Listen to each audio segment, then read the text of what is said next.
చంద్రబాబు నాయుడు గారు ఒక బృహత్తరమైనటువంటి ఆలోచన చేశారు.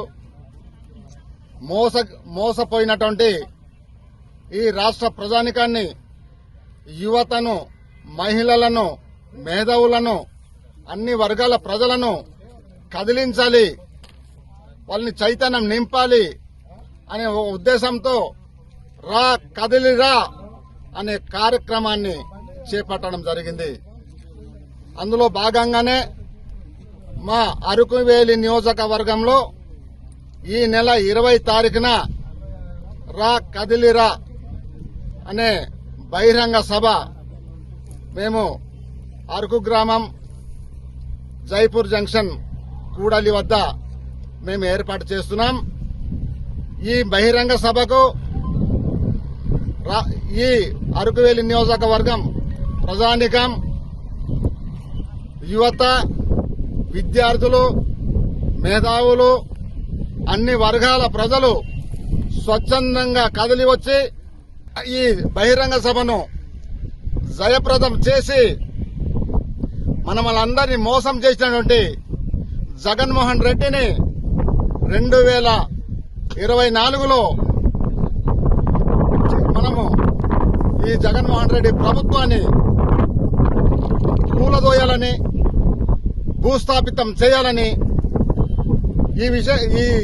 మీ అందరినీ మరొకసారి నేను కోరుకుంటూ, రాబోయే 2024లో చంద్రబాబు ముఖ్యమంత్రి అయితేనే మన గిరిజన ప్రాంతం అభివృద్ధి అవుతుంది, మన గిరిజనకి మేలు జరుగుతుంది, యువతకి భవిష్యత్ దొరుకుతుంది. జియో నెంబర్ 3 మళ్లీ మనం తిరిగి రాగలుగుతాం. కాబట్టి మన బాబు గారి నాయకత్వం మీద నమ్మకం ఉంచి మీరందరూ కదిలి వచ్చి ఈ దుష్ట పాలనను అంతమొందించడంలో మీరు బాధ్యత తీసుకోవాలని ఈ సందర్భంగా నేను కోరుతా ఉన్నాను.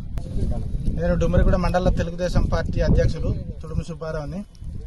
మరి ఈరోజు రాష్ట్ర వ్యాప్తంగా జరుగుతున్నటువంటి బహిరంగ సభల సందర్భంగా మరి అరకువేలి పార్లమెంటు నియోజకవర్గం, అలాగే అరకువేలి నియోజకవర్గంలో మరి తెలుగుదేశం పార్టీ జాతీయ అధ్యక్షులు మరి నారా చంద్రబాబు నాయుడు గారు మరి పిలుపు మేరకు మరి మా అరకువేలి నియోజకవర్గంలో మరి ఈ యొక్క సమావేశం జరపడం, మా డుమ్మిరిగూడ మండలంలో అదే జరగడం, అలాగే అరకు గ్రామంలో మరి బహిరంగ సభ జరగడం మాకు చాలా సంతోషకరం. మరి ఆయన ఇచ్చినటువంటి పిలుపు మేరకు అలాగే నియోజకవర్గ ఇన్ఛార్జి గారి ఆధ్వర్యంలో మరి ఈ యొక్క సభ విజయవంతం చేయడానికి మా యొక్క డుమ్మిరిగూడ మండలం నుండి మరి అధిక సంఖ్యలో మరి జనాల్ని ఇక్కడ తరలించి సభను విజయవంతం చేయడానికి మా డుమ్మిరిగూడ మండలంలో ఉన్నటువంటి గ్రామ స్థాయి నుండి అలాగే మండల స్థాయి నాయకులందరూ కూడా ఇప్పటికే ఒక కార్యాచరణను మేమందరూ కూడా సిద్ధం చేసుకుని ఉన్నాం.